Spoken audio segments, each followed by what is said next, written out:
Hello and welcome to Healthy Living on Trust TV. I am Aisha Salihu. Thank you so much for joining us. On this week's episode of the program, we'll take a look at some health stories that are trending. And we're looking at blood donation, where advocates emphasize urgent need for increased awareness and participation. The importance of voluntary blood donation has once again taken center stage as advocates have emphasized the urgent need for increased awareness and participation. At a recent blood donation drive, stakeholders raised concerns about the shortage of donated blood and its impact on patients in critical need. Take a look.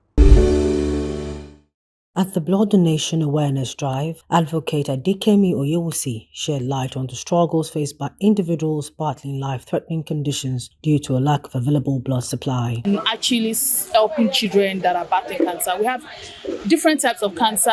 We have blood-related type of cancer such as leukemia, bucket lymphoma, lymphoblastic leukemia, acute lymphoblastic leukemia. These are blood cancers that require blood. Like patients that are battling with this, most of them require blood to survive. And so donating blood can help to save leukemia patients, bucket lymphoma patients, acute lymphoblastic leukemia patients, and some other health-related diseases. So it's just a very important aspect of life that a lot of people, including cancer patients, whether children or adults, require blood to survive in some cases. Despite the pressing need, turnout at the blood drive remained low, raising concerns about public awareness. Advocates are now calling on the government to take a more proactive role in sensitizing Nigerians. What I think the government can do, just like what Similane Leukemia Foundation is doing, is to do a lot of awareness.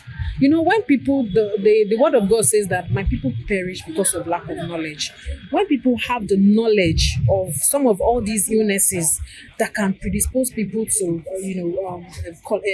taking blood, and when people have understanding that when people are doing operation, there is risk of losing blood too, people will be more willing to donate blood. So people will, willingly donate blood. So a lot of awareness, and it's not just governments alone. A lot of non-government organizations, especially the ones relating to health, we need to do awareness about blood donation so that we can have enough blood in our blood banks. Blood is a major need for any leukemia patient. Apart from leukemia patients, if peradventure there's an accident case, a pregnant woman wants to give birth and all of that, blood is always the first point of call.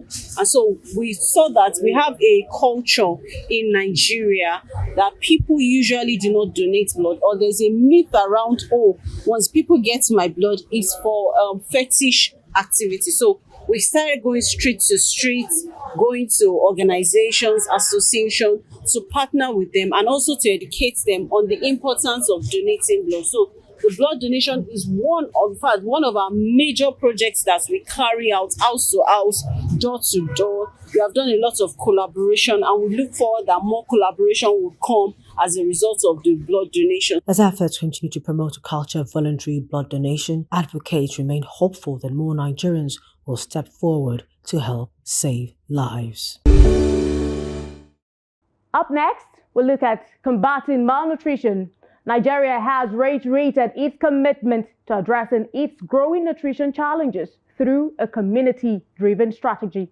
The strategy aims to transform nutrition outcomes across the country's 774 local government areas. A success story of the strategy in the Jigawa state-based Masaki Nutritional Program, which is being implemented in the 27 local government areas of Jigawa State. Take a look.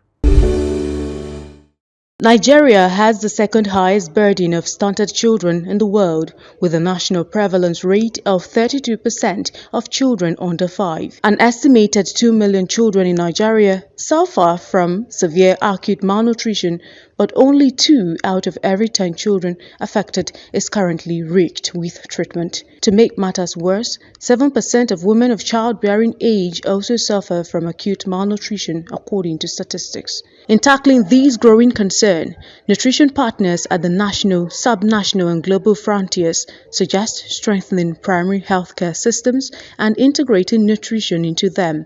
Experts also prescribe supporting the National Plan of Action on Food and Nutrition, which is where the Nutrition 774 and 774 initiative comes in. It also requires more than just a single sector response. We need coordinated action across health, agriculture, education, water, sanitation, social protection, and other sectors. Nutrition 774 is a government-led multi-sectoral initiative aimed at strengthening governance coordination, fostering political commitment through the establishment of the LGA Committee on Food and Nutrition, even to the ward level, and make them functional across the states to ensure proper coordination of nutrition programs. Reaching out to the communities and engaging both the private sector as well as the public sector to involve themselves in productive nutrition and food security interventions. A glimmer of hope emerges from the collaborative efforts between UNICEF and the Jigawa state government. The efforts revolve around locally available resources, ready-to-use therapeutic foods aimed at treating over 14,000 children suffering from severe wasting. Nutritionists, however, stress the need to push the narrative beyond advocacy by adopting a practical approach to improve the health indices. UNICEF, together with the state government, we met with all the stakeholders in Kano and reviewed the situation.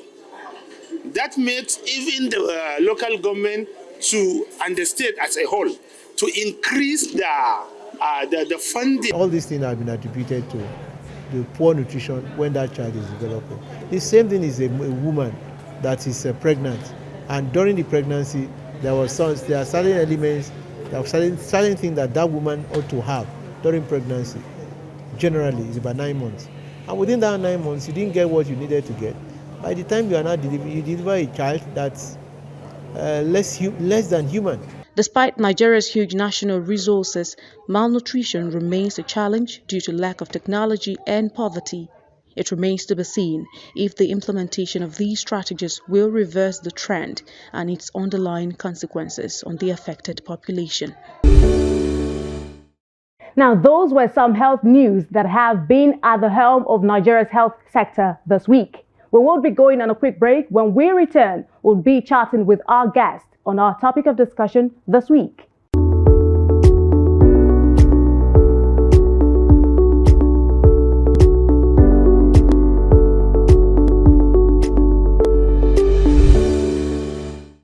Now, welcome back. Nigeria is currently experiencing a rise in temperature with warnings issued about extreme heat. High temperatures can lead to serious health concerns, including dehydration, heat exhaustion, and even heat stroke. Today, we will be discussing how families can stay safe and healthy during this period. Before we dive deeper, let's talk about the recent heat wave warning issued by the Nigerian Meteorological Agency and the National Orientation Agency. Nigeria is currently experiencing unusually high temperatures, with some areas recording temperatures above 40 degrees Celsius. The NOA has advised Nigerians to take extra precautions as extreme heat can cause serious health issues, including dehydration, heat exhaustion, and even heat stroke. According to experts, this rise in temperature is due to climate change and seasonal variations, and is expected to persist for some time. The NOA has recommended key safety measures such as staying hydrated, avoiding prolonged sun exposure, and keeping living spaces well ventilated. And now joining me in the studio to talk about how serious this warning is and what heat can do to the body is Dr. Agbo Neji Ebuta, who is a consultant family physician. Thank you so much, Doctor, for joining us on the program. Thank you for having me. Always a pleasure. Always a pleasure. But Doctor, I'd like to start off with, we often hear about heat waves, but many people do not fully understand their effects. Can you bring us up to speed and explain how high temperatures impact our bodies and daily lives? Okay. To a large extent, high temperatures create health challenges for people, mainly because we are warm-blooded animals. So we have an internal body temperature range within which our body systems can function optimally. Outside those temperature ranges, we try to compensate, and when those compensatory measures fail, health implications that are dire can emerge to a large extent. Normal body temperature can be put between 35.5 to as much as 37.2 degrees Celsius. That's if you are using the Celsius scale. Outside these body temperatures, your body is said to have either low hypothermia, that is low body temperature, or hyperthermia, that is fever, high body temperature. Now, the challenge with heat wave is that if you are exposed to high temperature due to high atmospheric temperature, which we will call heat wave for the purpose of this discussion, your body tends to adapt to that temperature. Your body would be absorbing that temperature, and because absorbing the heat rather, and your body temperature would rise. Now, because under normal circumstances, you regulate your body temperature by emitting through several mechanisms like sweat, like exposure, and like taking certain measures, slowing down of your metabolism, that these things may occur naturally. But in the presence of high external temperature, the body temperature begins to rise. As it rises, it creates challenges within your body system. By the time it gets to abnormally high body temperatures like 40 degrees, that temperature begins to affect your normal body processes, the chemical processes that are important for normal survival and function of your systems. So you develop symptoms like weakness, nausea, tiredness, confusion. When a patient has developed some of these symptoms, the patient will also feel dehydrated and will try to drink water, but the person is also tired. We call this person, or we classify this phase of heat-related diseases as heat exhaustion. But this is a period where the patient can also intervene in self-intervention and drink some water. But if there is no intervention and the body temperature continues to rise, what will happen is that the complete metabolism of the person will be affected. When the body temperature rises, your blood vessels, you lose fluid, so you become dehydrated. Your blood vessels dilate, so your blood pressure drops. Now, blood pressure is required to perfuse organs like your brain, the heart, and the kidney. Now, if the flow of blood to these organs is not sufficient, these organs become starved of what?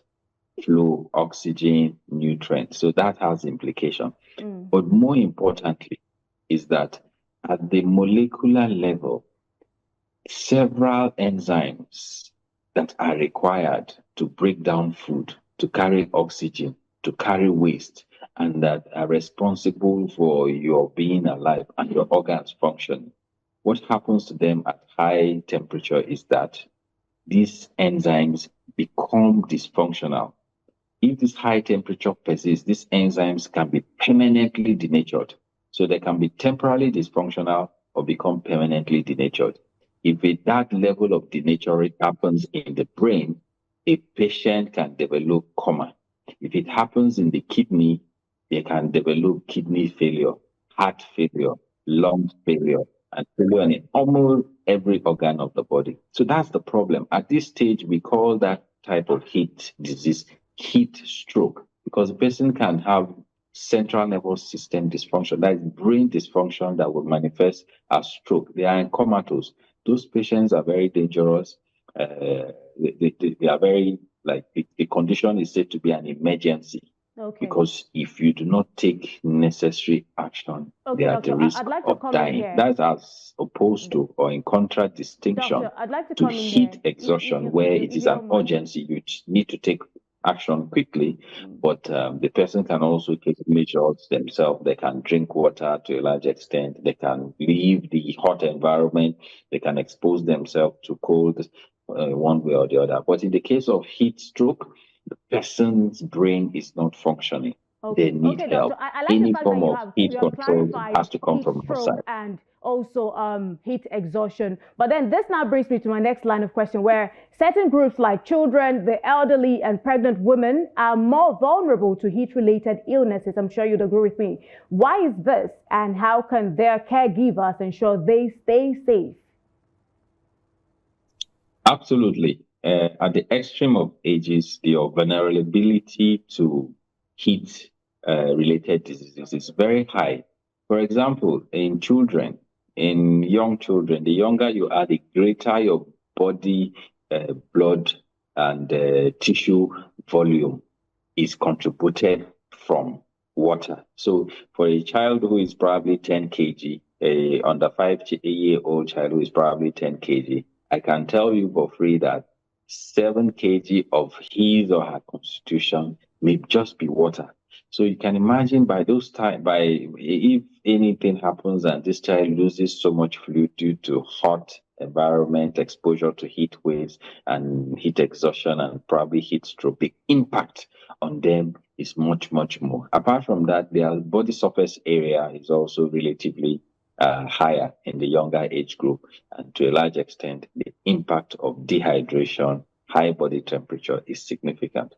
On the other hand, in the extreme of ages, like very elderly, the other extreme of age, like the very elderly people, these people are already old. Their body organs are not optimal. They're not functioning optimal. So they are more at risk of developing kidney injuries, kidney failure, brain injuries, heart failure, mainly because they cannot compensate easily. These people are much older. They are more likely to be infirm. They are more likely to drink less water. Their total body volume is usually smaller in terms of the water and the non-water component of their body weight. So to a large extent, once they are slightly dehydrated, it significantly impacts on their body fluid function. Okay, doctor. Now, I'd like for you to just very briefly talk about how the caregivers for this group of vulnerable people, how the caregivers can take appropriate care of them whenever they're experiencing this, heat wave, heat stroke, and heat exhaustion. Interestingly, the prevention is much, much better than cure, as they say. So to a large extent, you want to be able to prevent this by avoiding hot environment. So one of the things is you don't even go into hot environment. However, if you must go into hot environments, you make sure that they are well hydrated. They keep drinking water, because their level of insensible water loss through sweat, through respiratory pathways like breathing out, is very, very high. So they have to take significant amount of water to stay hydrated. It's also important to ensure that they are also clothed with light clothing. Thick clothing, to a large extent, prevents the loss of heat, and with the retention of heat, the body temperature can rise quickly. And as we said, if the body temperature gets to 40 degrees and all of that, it starts denaturing protons, rendering them dysfunctional or completely non-functional. And that affects brain function, heart function, kidney function, liver. In fact, every organ of the body, which is whose function is basically based on, at the molecular level, based on protons. So if you, due to temperature, the protons cannot function, enzymes cannot function, you've completely destabilized the metabolic systems. Okay, doctor, I know you would agree with me that sometimes some people do not know that they're showing these signs until it's late. On that note, if someone is showing these signs, what immediate first aid measures would you recommend? You talked about it as some being an emergency case. So what immediate first aid steps should be taken before seeking medical help? Okay, so the measures will depend on the severity. So for heat exhaustion, which I said requires some form of urgency, the people or the person involved should be removed from that hot environment. That's the first step. The second step is that you would want to hydrate this person, because most times they've lost fluid due to sweating. You want to hydrate them and maintain their blood volume, their fluid levels in the body. You would also want to expose them to some form of cooling mechanism, either as fans, taking a shower, and to a large extent allowing that temperature to be dissipated as fast as possible. Like I pointed out, the people who have heat exhaustion have their faculties intact, their mental faculties intact, so they can sometimes do this for themselves. But the person who is in coma, the person who is in confusion from heat stroke, that is a dangerous patient. The first thing I would say is that whatever you do, don't give them water to drink by mouth, because their mental faculties have been affected by high temperature. So they can what? They can aspirate. Water can go in the wrong way. However, that said, you should expose them, take them off from the hot environment. You can even soak them in a pool of ice, in a bathtub of ice, to quickly cool down their temperature, because the longer you delay the cooling down of their temperature, the longer the high temperature, body temperature has to affect and denature proteins and enzymes and metabolic processes. So you must cool their body down. You must expose them. You must avoid giving them foods. You can give them foods intravenously because you want to build up their blood pressure. And then you must also do investigations, because at that stage, some of them already have kidney failure setting in, liver failure and all. So you want to quickly run some tests and investigation to know where your intervention should focus, because you want to correct the blood volume, and any form of kidney failure or acute kidney failure, you want to address it quickly.